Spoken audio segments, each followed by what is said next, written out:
Este é o programa Classe Bíblica no Ar, é uma grande satisfação estar de volta. Estamos apresentando o curso A Grande Tribulação. Nós vamos apresentar hoje a nossa aula de número 5. O tema dessa aula é A Grande Tribulação.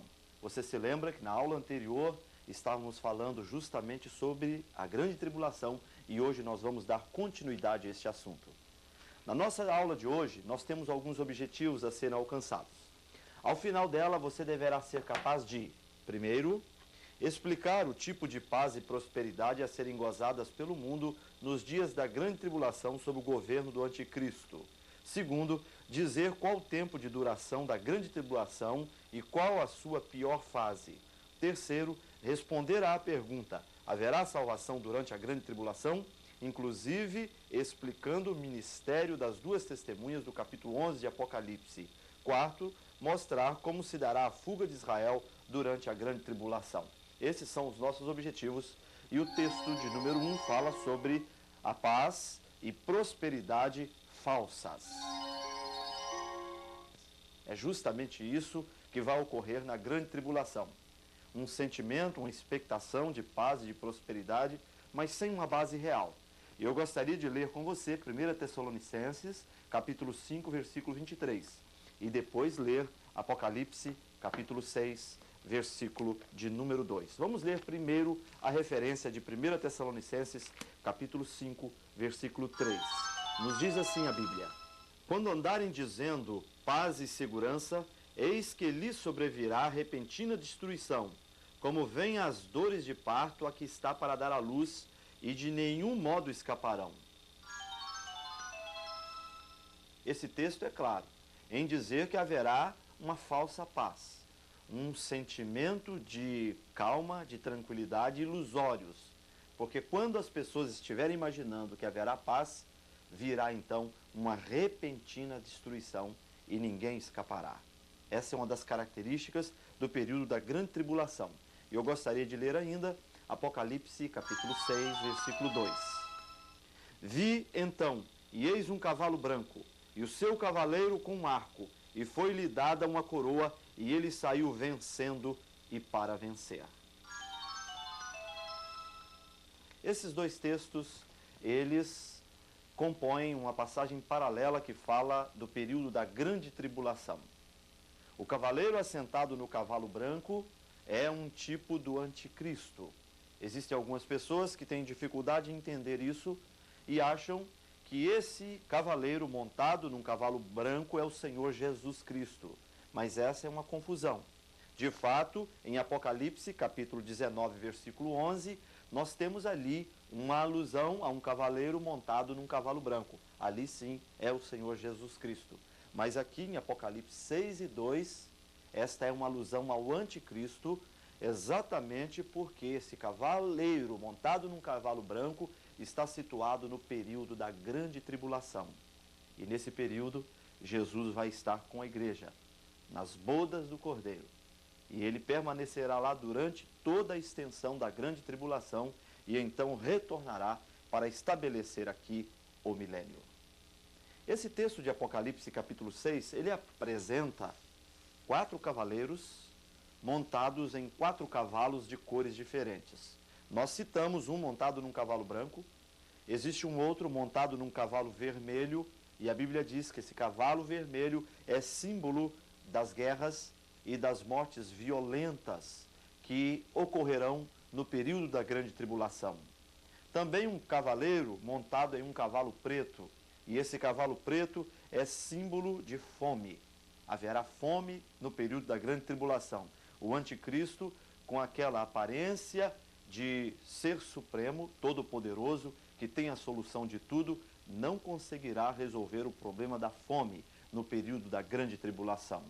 Ainda um cavaleiro montado num cavalo amarelo, e isto é sinônimo de morte. Haverá morticínio, haverá morte em massa no período da grande tribulação.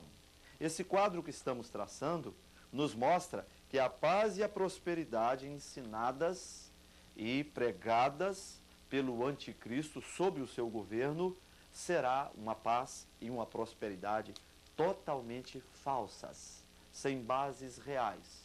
Porque quando eles imaginarem que tudo estará bem, ocorrerá a profecia de 1 Tessalonicenses capítulo 5, versículo 3. Isto é, haverá uma repentina destruição.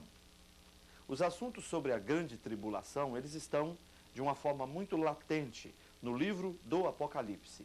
Se você ler esse livro do capítulo 6 até o capítulo de número 18, os assuntos que graçam ali traçam o perfil da grande tribulação.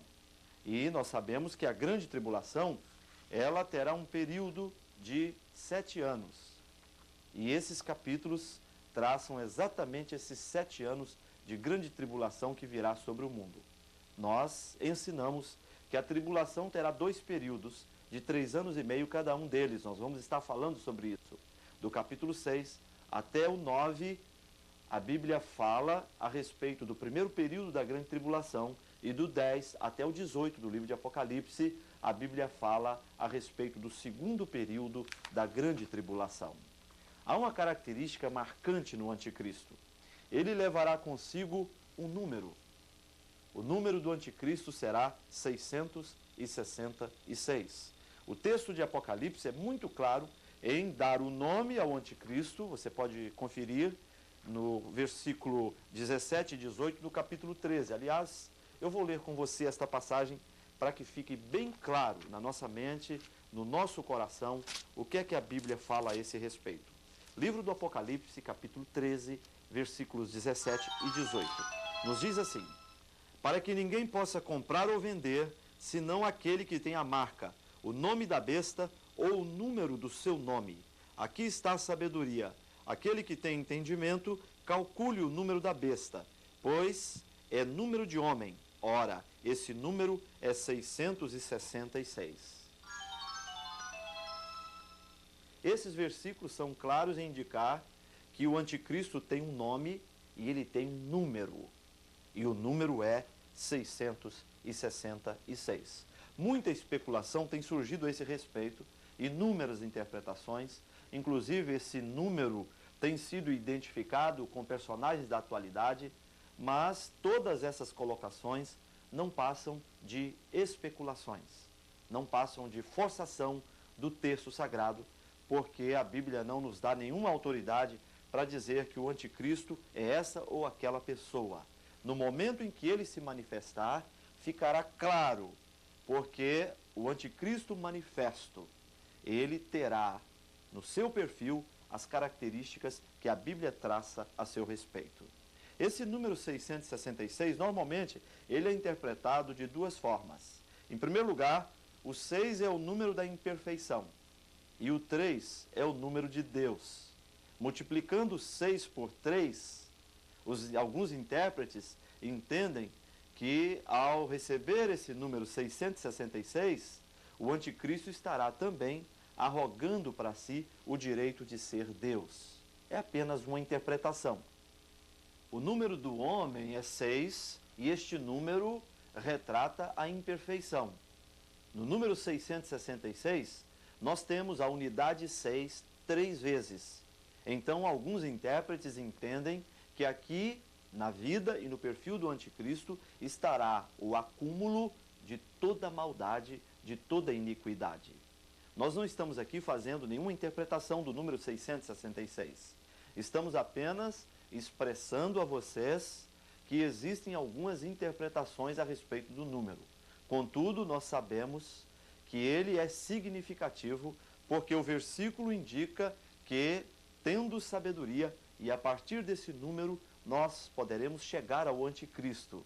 Entretanto, sabemos também que quando ele se manifestar, ele trará consigo algumas características muito claras. E aqueles que conhecem as Escrituras o identificará como homem do pecado, como iníquo. O texto de número 2 tem como título: Assim será a grande tribulação. A palavra tribulação, ela está presente no cânon sagrado. Ela está presente nos textos em que o assunto aparece no Novo Testamento. A palavra tribulação significa comprimir, pressionar com extrema força. É isso que ocorrerá nesses 7 anos após o arrebatamento da igreja e antes da batalha do Armagedon e do estabelecimento do reino milenial de Cristo. Será um momento de extrema pressão sobre aqueles que estiverem povoando a terra nesse período. Nós podemos definir a grande tribulação como a hora e a vez do poder das trevas. O Espírito Santo será tirado aqui da terra. A sua ação benigna, confortadora, a sua ação poderosa sobre a vida do homem, no sentido de produzir harmonia e equilíbrio, não estará aqui mais. A igreja terá sido arrebatada e aqui no mundo os homens estarão sem essa ação convincente do Espírito Santo, no sentido de trazer coisas boas, no sentido de convencer o homem do pecado, da justiça e do juízo. E Satanás, através do anticristo, terá plena e total liberdade de ação nesse planeta. A finalidade da grande tribulação é a restauração de Israel e também a restauração de todos aqueles que um dia ouviram a palavra do Senhor, mas se mantiveram em estado de rejeição a ela. Na grande tribulação, haverá no coração dessas pessoas a certeza de que a Bíblia tinha plena razão e que a única maneira do homem se salvar é aceitando o sacrifício feito por Jesus na cruz do Calvário e arrependendo-se dos seus pecados.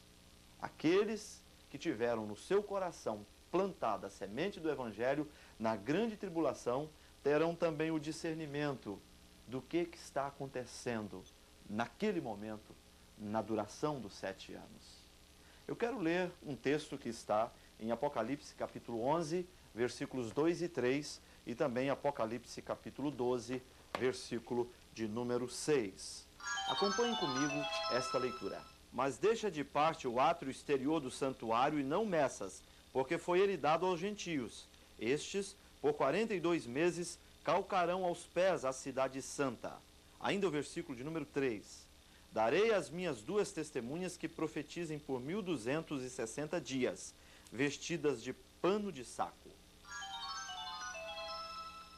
Esse texto é muito claro. No primeiro versículo, a indicação de 42 meses, e no terceiro versículo, a indicação de 1260 dias. E eu quero ler ainda Apocalipse capítulo 12, versículo de número 6. Acompanhem comigo.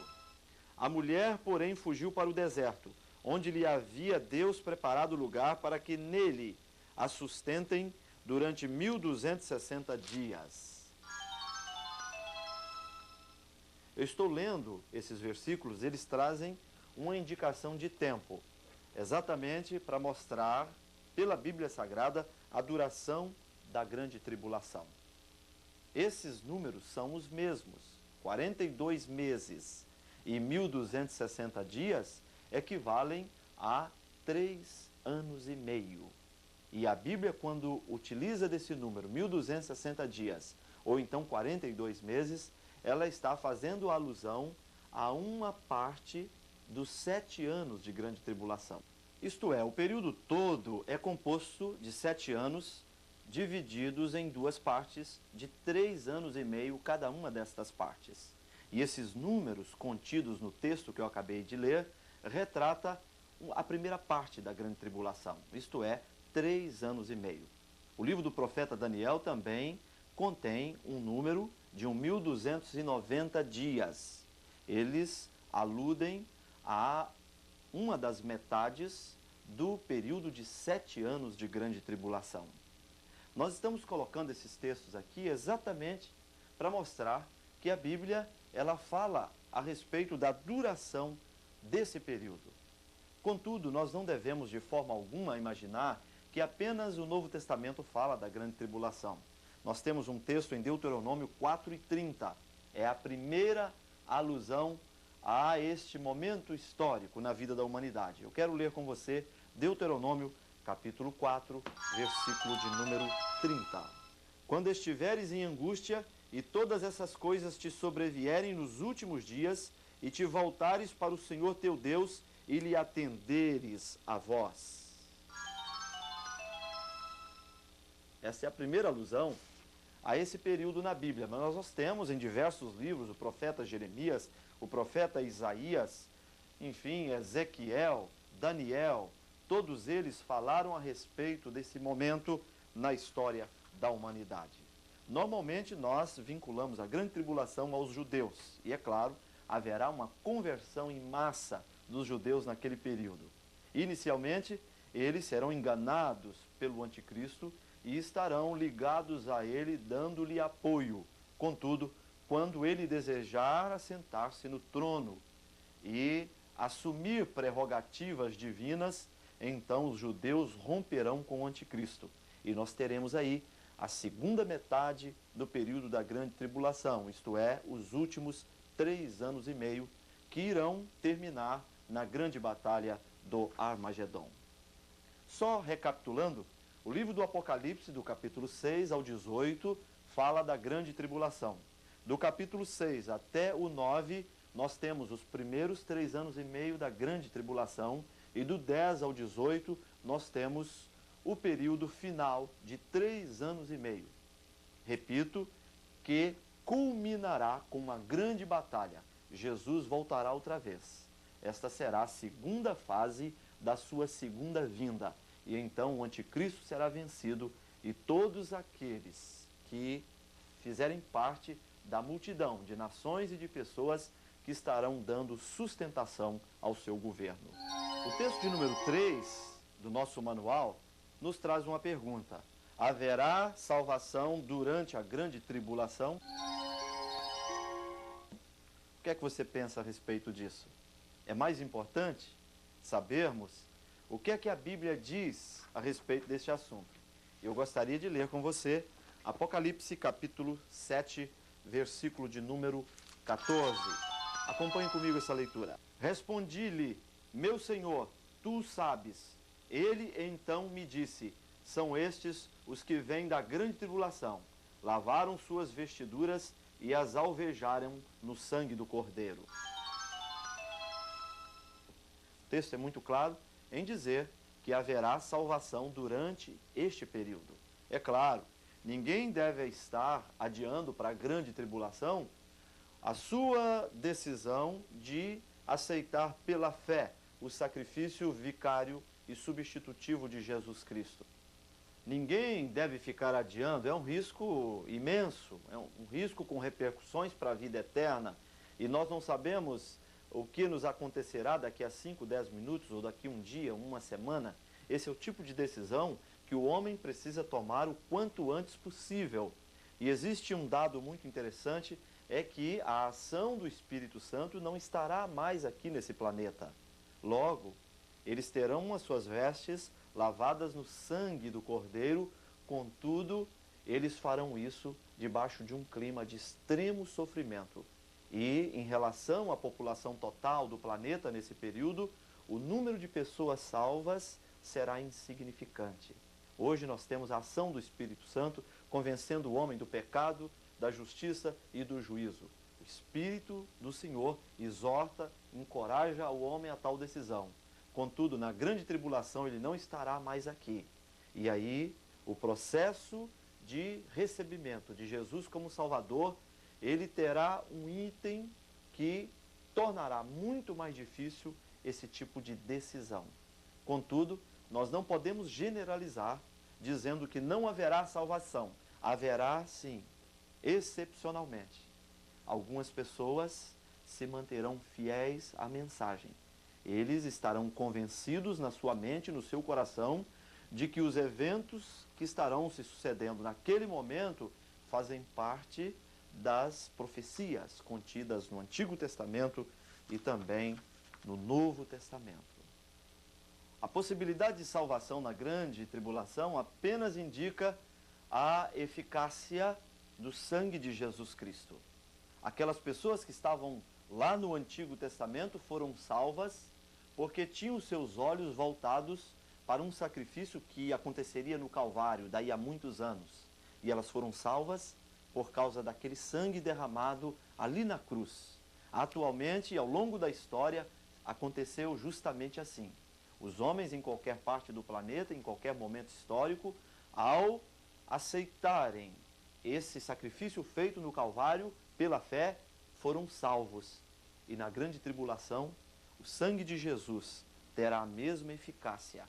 Aqueles que não receberem o carimbo da besta, aqueles que não adorarem ao anticristo, mesmo que isso custe as suas vidas, mesmo que isto custe ser sacrificado, ser morto, estes herdarão a salvação. Porque o sangue de Jesus Cristo é poderoso para limpar o homem de toda mancha, de todo pecado e de toda culpa. O livro do Apocalipse também nos apresenta, no capítulo 11, a presença de duas testemunhas. Elas estarão pregando aqui a respeito do futuro. Nós não podemos dizer de forma taxativa e unilateral quem será estas testemunhas. O que nós percebemos no texto de Apocalipse 11 é que eles estarão exercendo aqui um ministério de pregação sob o poder do Espírito Santo. É claro que estarão sendo ameaçadas pelo anticristo, estarão permanentemente correndo risco de vida. Entretanto, o texto diz que eles serão mortos, eles serão assassinados, mas mesmo assim, durante 1260 dias, isto é, durante 3 anos e meio, estarão testificando de Jesus, estarão falando do Evangelho. Alguns intérpretes veem aqui o profeta Elias e Moisés. Outros acham que não, que Elias e um outro profeta. Contudo, o que nós percebemos numa leitura rápida do texto é que essas duas testemunhas serão duas pessoas com um ministério idêntico, com um ministério parecido com o ministério desenvolvido por Moisés e Elias aqui na terra, quando aqui existiram. O texto de número 4 da nossa aula tem como título Israel e sua fuga na grande tribulação. E eu quero ler com você alguns textos. Por exemplo, Mateus capítulo 24, versículos 15 até o versículo de número 21. Quando, pois, virdes o abominável da desolação, de que falou o profeta Daniel, no lugar santo, quem lê entenda, então os que estiverem na Judéia fujam para os montes.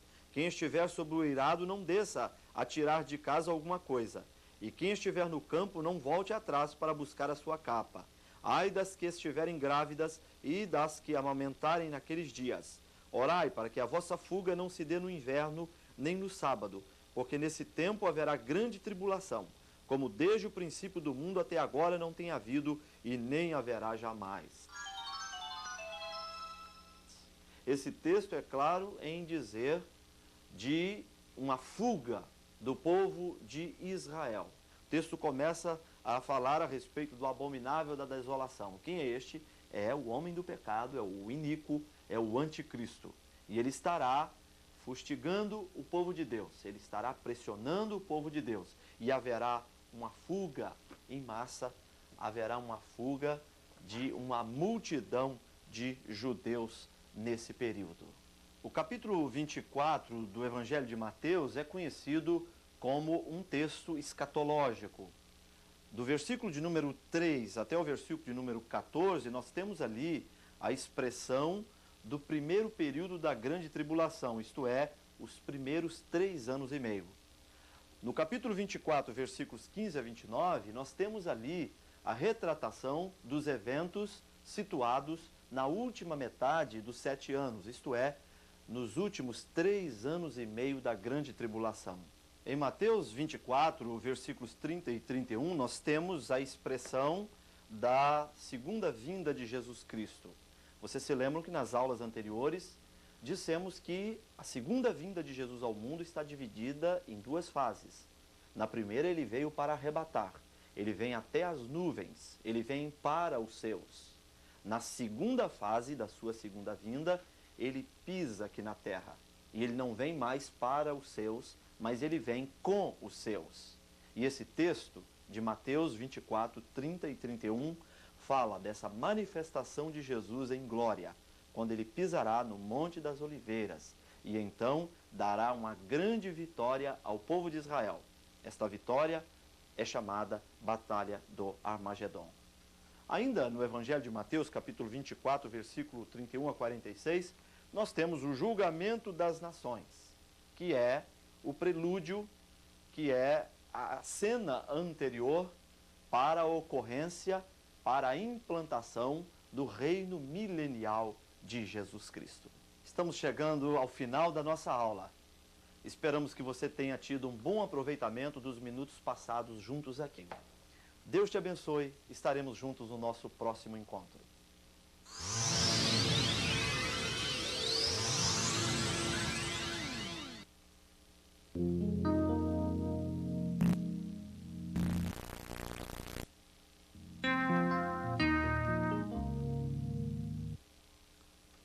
Este é o programa Classe Bíblica no Ar. Estamos apresentando o curso Escatologia Bíblica. Vamos apresentar hoje a nossa aula de número 6. O título dela é A Volta de Jesus. Nós temos alguns objetivos a serem alcançados nesses minutos de exposição. Ao final desta aula, você deverá ser capaz de descrever a visão de Daniel quanto aos governos da terra e a forma da destruição deles no fim dos tempos. Segundo, dizer o que será a guerra do Armagedon. Terceiro, detalhar como se dará a guerra do Armagedon. Quarto, mostrar 3 elementos relacionados ao julgamento das nações. Quinto, indicar o propósito do julgamento das nações. O primeiro texto da nossa aula tem como título Derrocada dos governos da terra. E esta palavra, ela já traz para nós, ela já ilustra o clima e a situação reinantes no mundo daquele tempo. A Bíblia nos mostra que a segunda vinda de Jesus Cristo ao mundo, tanto na primeira fase quanto na segunda fase, será precedido de caos, de destruição e de momentos de extremo sofrimento da raça humana. É claro que esse é um posicionamento pré-milenista. O indivíduo de confissão pós-milenista entende que Jesus se manifestará nas nuvens e estará aqui reinando um clima de absoluta paz. Os pós-milenistas ensinam que a igreja é responsável por criar e manter esse clima de harmonia e de tranquilidade para que Jesus volte. Contudo, ao estudar os textos da Bíblia, nós percebemos que tanto na primeira fase da sua segunda vinda, quanto na segunda fase da sua segunda vinda, haverá um clima de extremo sofrimento. Na segunda fase da sua segunda vinda, o sofrimento será incomparavelmente superior, porque o povo vai estar no final da grande tribulação, no final dos 7 anos, e o anticristo estará para derrotar Israel, para matar, através da guerra, todos os judeus que estiverem vivos nesse período. Então Jesus vai se manifestar.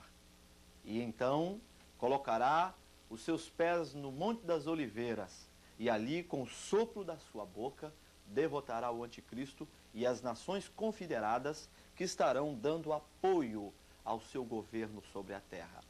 O governo autoritário, cruel do anticristo terá fim com a batalha do Armagedon. Há um texto no livro de Daniel, capítulo 2, versículo de número 34, que eu quero partilhar nesta aula.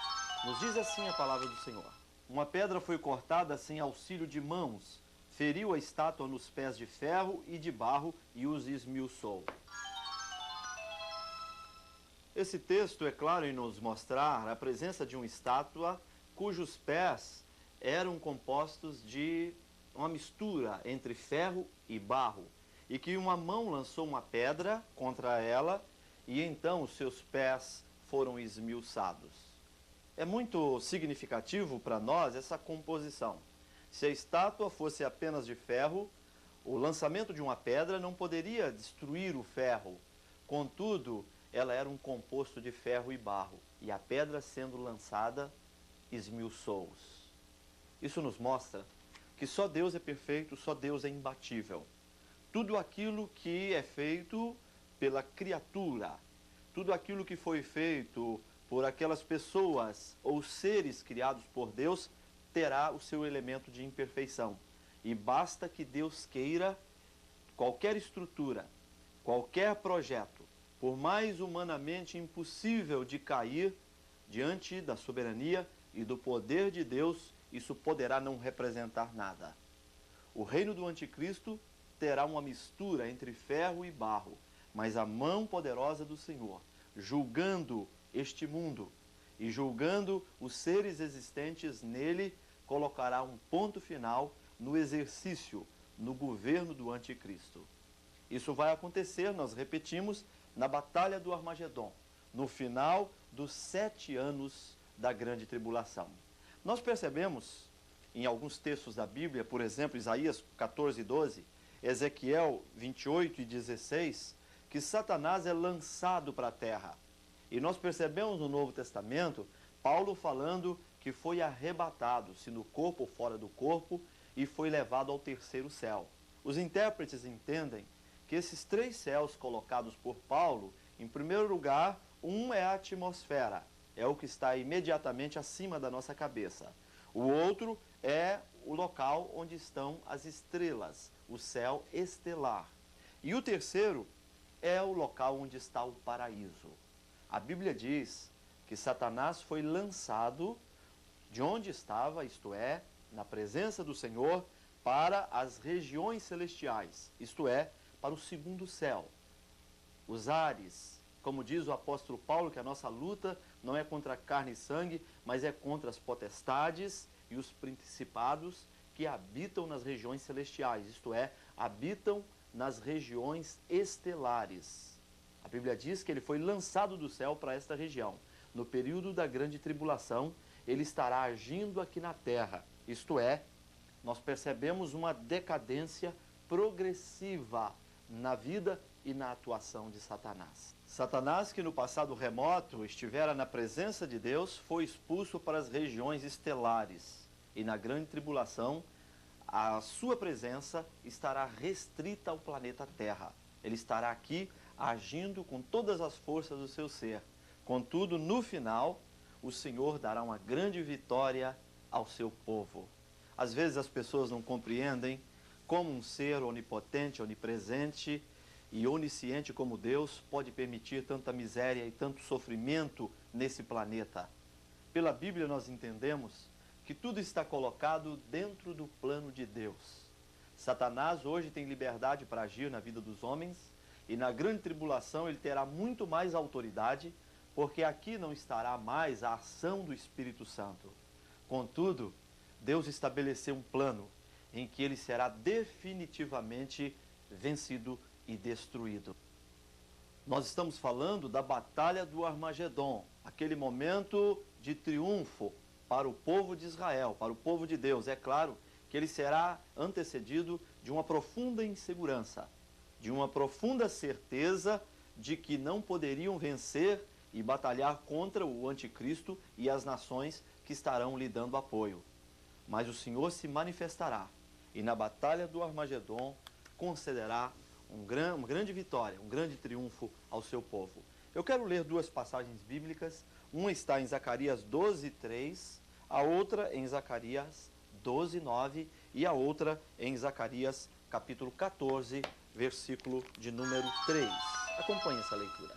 Contra ela, Jerusalém, se ajuntarão todas as nações da terra.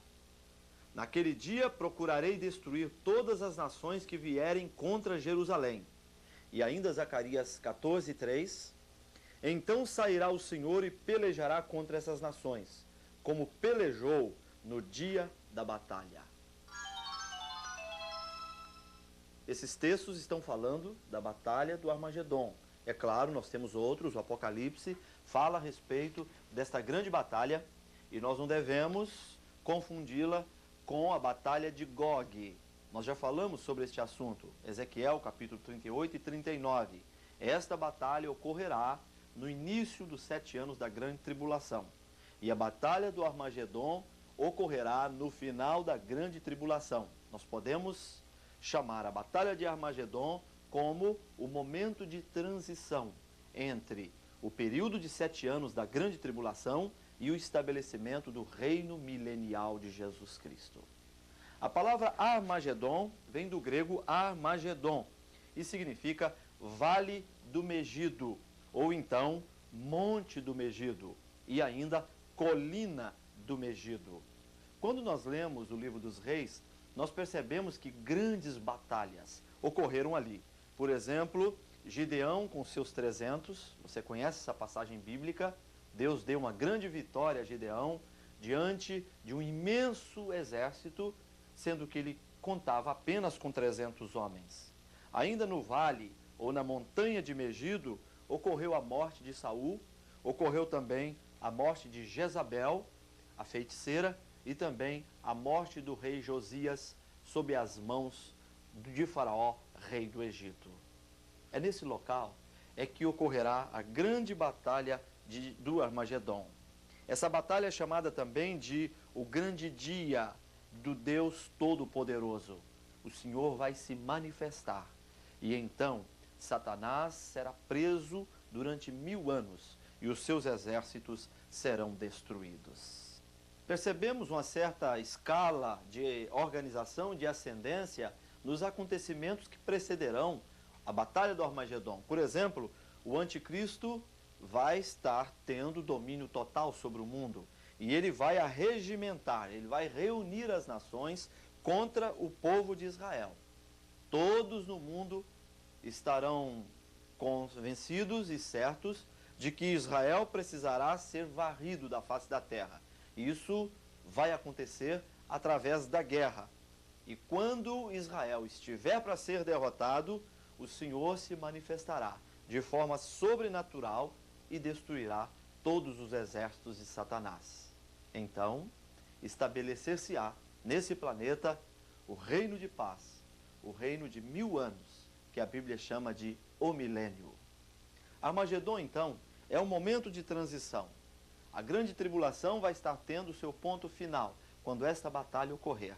E no final dela, o mundo estará abrindo as cortinas para que Jesus estabeleça aqui um reino de absoluta e completa paz.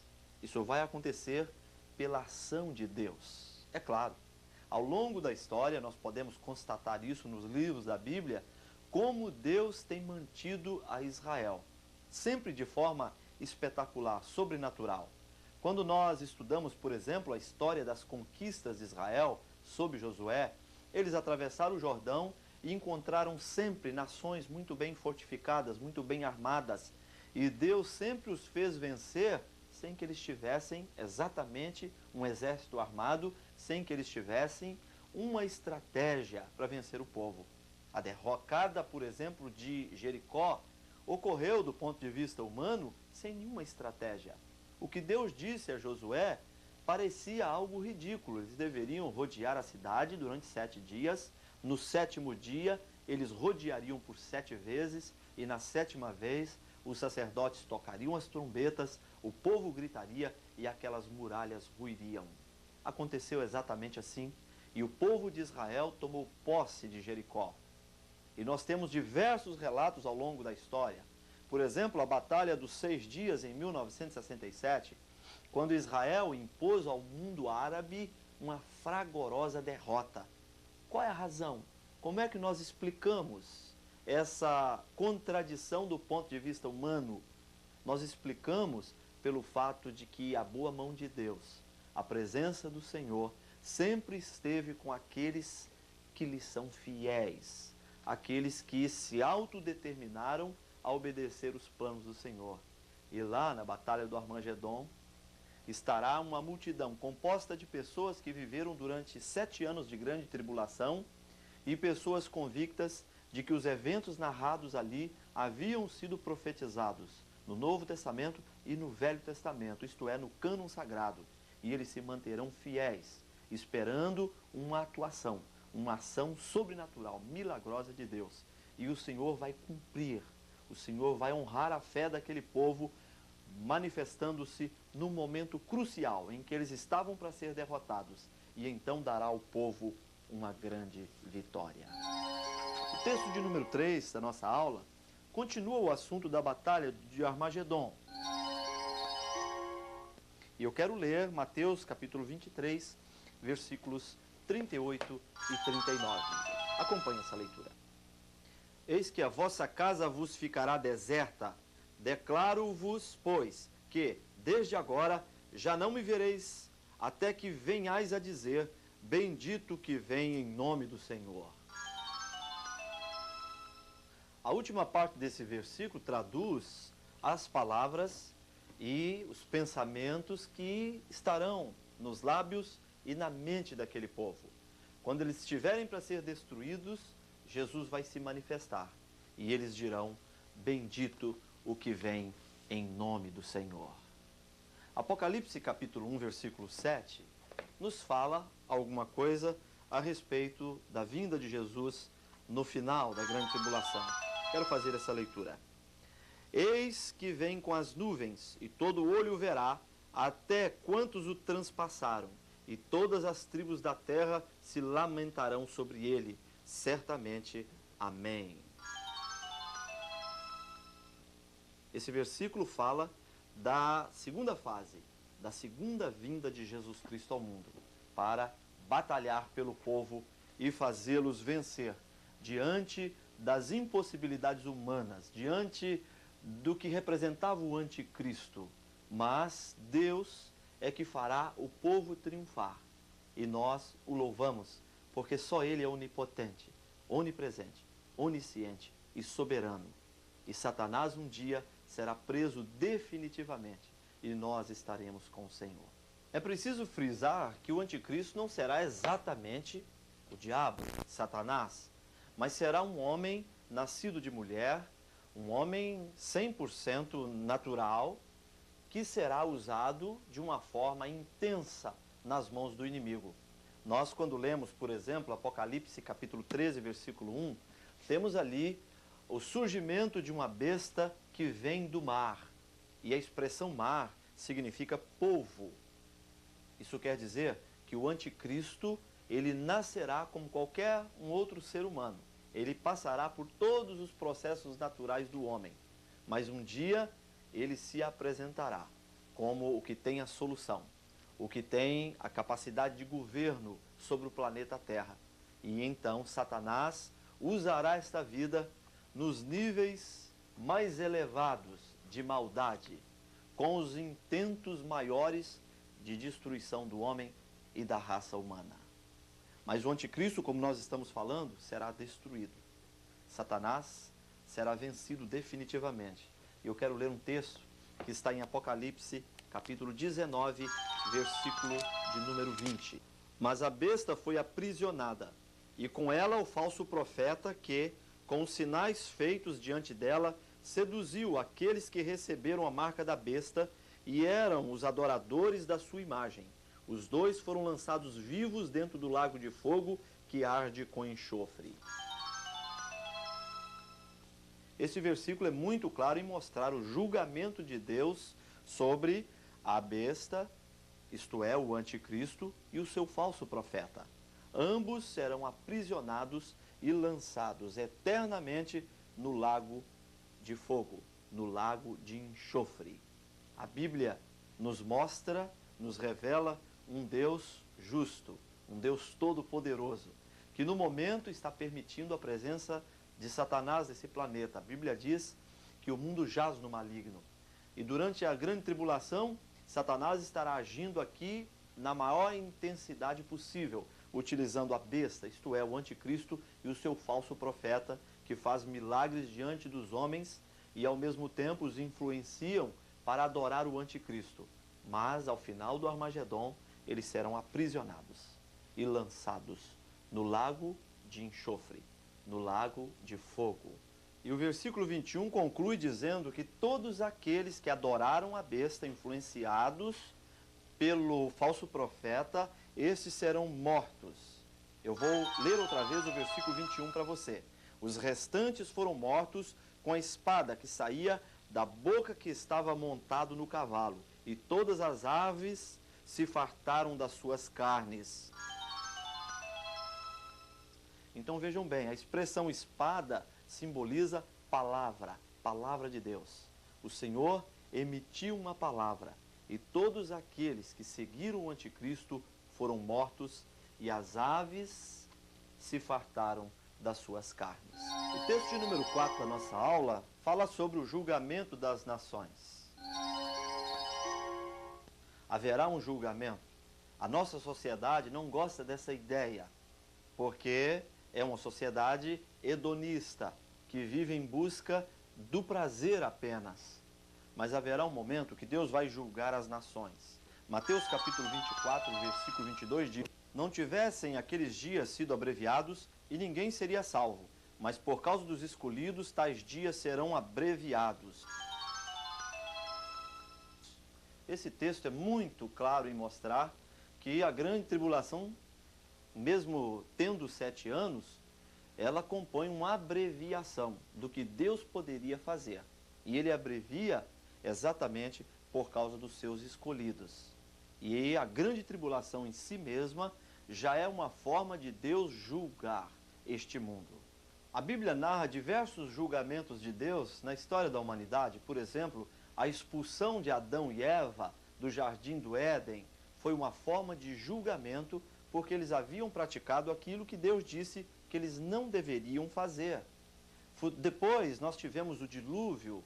Deus manifestou o seu julgamento porque a raça humana havia entrado num estágio altíssimo de depravação moral. Então Deus julgou aquele povo enviando o dilúvio. A Torre de Babel, da mesma forma, Deus havia dado a ordem deles crescerem, se multiplicarem e povoarem a terra. E eles então resolveram criar uma torre para que eles pudessem viver em torno daquela localidade, mas a ordem de Deus é que eles se espalhassem. Então Deus trouxe julgamento sobre eles, confundindo as línguas para que eles se espalhassem. No período de Abraão nós temos o julgamento de Sodoma e Gomorra. Deus fez chover enxofre sobre aquela civilização e destruiu de forma completa Sodoma e Gomorra. Era o Senhor julgando aquelas cidades por causa do pecado que era praticado ali. Além disso, quando Josué atravessa o rio, Deus queria extirpar os cananeus daquela terra. É claro que Josué não expulsou todo mundo. Alguns nichos de cananeus permaneceram, mas o plano de Deus é que eles fossem varridos da face da terra.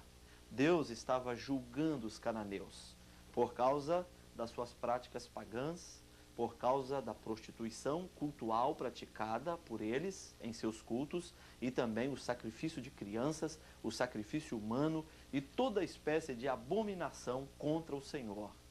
Esses eventos compõem os julgamentos de Deus sobre a humanidade. E no final de todas as coisas, Deus estará julgando o mundo. No profeta Ezequiel, capítulo 38 e 39, nós temos a destruição sobrenatural dos exércitos de Gog. O povo, sem dúvida alguma, não tinha condições humanas de vencê-los, mas o Senhor se manifesta e dá uma grande vitória ao povo de Israel contra este grande rei da antiguidade. O Apocalipse está repleto de julgamentos. Do capítulo 6 em diante, nós temos a abertura dos selos e o toque das trombetas. Em cada um deles, verdadeiras calamidades, tragédias caem sobre a face da terra, eliminando parcela significativa da população naquele momento histórico.